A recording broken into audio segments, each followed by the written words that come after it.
Hey everyone, it's Linda Light, and I'm sitting outside decompressing a little bit after being on an almost 4 hour long Zoom meeting with, it was at least 75 people in that group, or 60, between 60 and 75 people.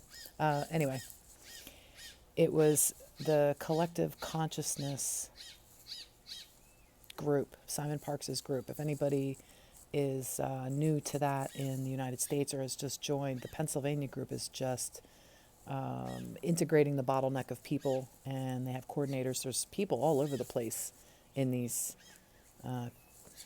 CC groups that Simon Park started. So good job, Simon. And it's a wide range of people on their awakening path, and they're just all concerned with a multitude of issues, but everything that's facing our world today, and how we go about raising our consciousness and connecting the consciousness on the planet to these other spiritual groups. And there's no dogma, it's not a cult, there's nothing like that going on, but there's groups all over that are raising their awareness and connecting and networking with each other. So, hello if you're new to my channel, and welcome. Glad you joined me. And if you're just here to check out what my journey's been about, I'm just documenting things. I'm here in Gilbert, Arizona for another week, and then I head up either north a little bit. I'm heading, I'm on a trip around the United States right now. And it started out for me to be bringing my son's ashes to Mount Shasta on the spring equinox. And I met soul family along the way, and YouTube subscribers, people that I've been working with behind the scenes in spiritual groups and communities. And some that just are interested in doing projects for humanity, and everybody has a different path that they're on. But what I've found as I'm staying and meeting some of these people, and staying at their homes, and you've welcomed me in, thank you so much. Everybody has donated to me, thank you so much. I'm so grateful. And I am going to do something, as a big gratitude thank you to you. So anyway, as I'm meeting all these people, and I'm seeing a lot of people have very, very similar visions for healing centers and spiritual communities, or even living off grid, being self-sustainable, or intentional communities, or just being with like-minded people, finding soul family, finding tribes, doing things that are more, I don't want to say healthy, because there's healthy people out there that are not ascending, which is kind of funny to me, but it's all hilarious. No, it's not all right, scratch that. There's certain things that are very hilarious to me that seem very hypocritical, but they're just, instead of getting upset by hypocritical things, it cracks me up anymore. I honor everybody's journey and respect everybody's path. Some things just really crack me up, and that's one of them. Anyway, I digress. So I just wanted to come on here, and Spirit wanted me to just share a few of the basics for people to raise their vibrations. So one of the best things that you can do is meditate. If you can't meditate, you can certainly learn how to identify the voices within. You guys have all heard me say this many, many, many times on the channel. Identify which voices and signals are yours, and which are coming through or at you and that are not yours. So which ones are you generating? Which ones are coming at you? The ones that you're generating, you can hold on the generation of thoughts with a breath. You can hold or pause a thought, and you can put up a shield around you in your own toroidal field, your auric field, your shell of protection, your bubble of protection, whatever you want to call it.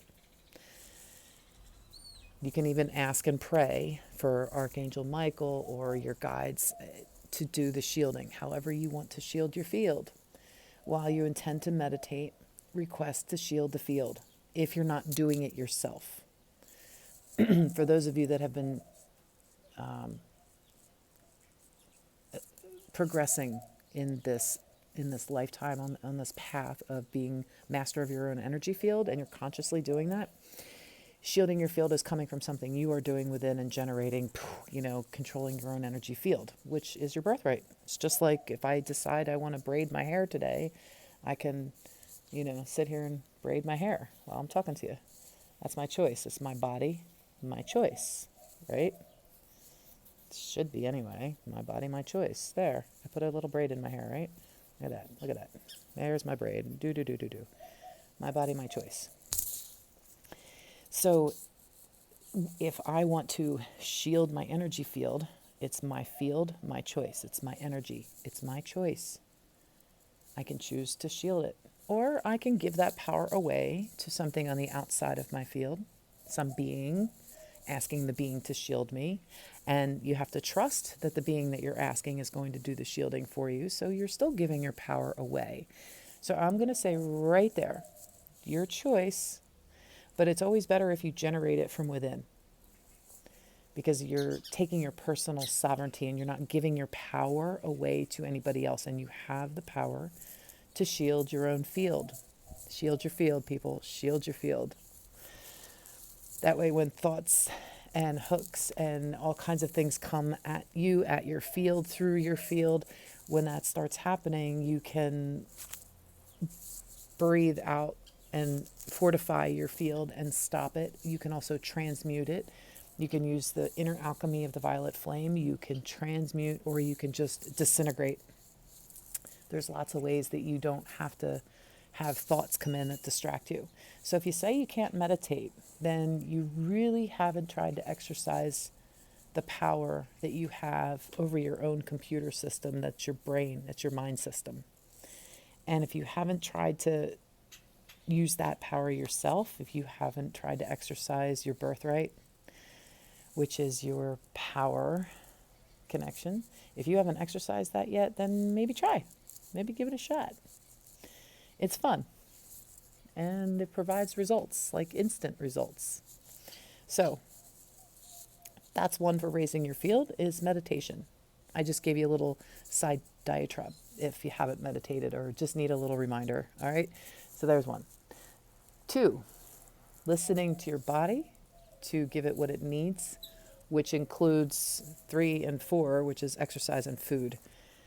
Exercise can be motion, can be walking. You can do any kind of stressful or more stressful type of exercise. You might need to sweat to purify the body. But exercise can be in whatever form you see best fit for you.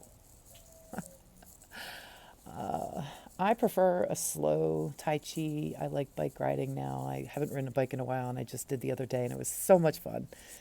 I like hiking. I like kayaking when I get a chance, but I had to give my kayak away because I couldn't keep it for obvious reasons if you follow my channel.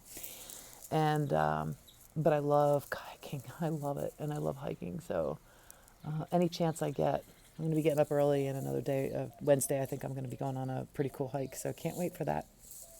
Just gives you a chance to connect with nature, get the body moving. And when it's really, really hot and you can't get out and like work every day, as far as like walking, running, things like that, I can't run. My knees will not have that at this age. So walking would be better, but I still prefer to just get up and dance. I was dancing the other night. I was playing with the energy fields and the birds and everything in this backyard here. It was just beautiful. Just turn on the music and you're moving the body. Just move how you want to move. If you feel like, although I haven't danced in years, well, turn on some music and just start to feel the vibe and make sure it's high vibe music, something that makes you want to dance. Okay. And that's a basic. Just move with the flow, go with the flow. And the eating part is you eat what your body needs. They say eat light, you'll be light. Eat what you want to be. Eat light doesn't mean you have to put yourself to a strict standards of what is Mother Nature's food. They're obviously the best. Fruits and vegetables and things are the best to eat when you're hungry. But if you're eating, a shit ton of food, your body doesn't need all that. You eat what your body needs. And if you learn how to listen to your body properly, you'll know if your sugar starts to drop and you need to get, a banana.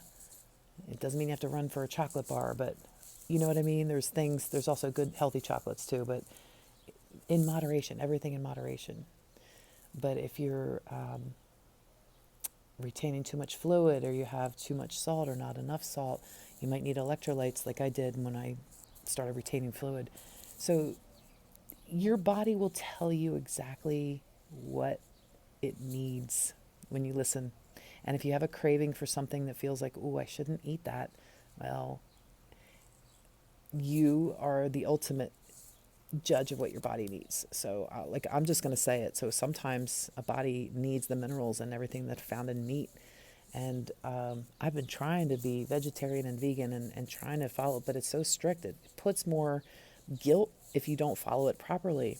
And, you know, we don't need that anymore. We need to get rid of the guilt. We need to be able to listen to our bodies, but not overdo. So trying to find the happy middle ground is the key, is finding that moderation. Everything in moderation is fine. And if you can stay away from the processed foods, you're going to do even better, because you're not putting something in your body that you're then going to have to clear and cleanse later. So do the best you can for that. I still like some potato chips once in a while, and I know it's shit. I know it's terrible for my body, but sometimes I just crave it, and you just say, okay, you know, am I going to regret it? No, I'm not going to regret it. Now, if I ate a whole bag of potato chips in one sitting, yeah, I might regret that, but okay. So yeah, do what feels right. Listen to your bodies. Do what feels right for you. And, you know, helping people, being of service raises your vibration. If you're helping somebody and you're doing a session for them, or you're doing work, or you're doing a reading, or you're just giving them time and just listening. Sometimes just listening to people can be of service when they really need somebody to listen to them. Sometimes people have these stories that they tell themselves over and over, and really the only way for them to get through that is to say it enough times until they hear themselves repeating a story, repeating something. And then they'll remember that, you know, wait, I got past this. Why am I saying this again? And if there's something deeper to get into, to heal, to get down into the root of something, you know, then they'll know. And you'll be there to be that soundboard, so that when they're talking through something, they can work it out themselves. Not everybody needs for us starseed beings, healers, you know, helpers, service, world service orders, all that stuff, whatever your name is in this day and age. Well, just the awakened community that's here to help. It's here to be assistance. If you're here to be of assistance, sometimes it's of best assistance not to tell somebody something about them. And what I mean by that, I feel like I have to explain that for sure. What I mean by that is, if somebody's soul, like say my soul, needed to discover my, oh, I don't know, a name on a higher level. Say I needed to discover my own code names by myself, and somebody else told me that. That's taking my chance and my right and my birthright and my plan. That's taking that away from me. So you don't want to do that to anybody else. So if there's something that you know about somebody because you're doing work and you can hear it and spot it, you don't have to speak it out as soon as you get it, because your claircognizance will start kicking in. You're going to know things like that. And just because you know it doesn't mean you say it. Remember, knowledge is knowing what to say, but wisdom is knowing whether or not to say it. And with that, I'm going to say peace out. Have a great day. Just be a little better today than you were yesterday. Love you guys.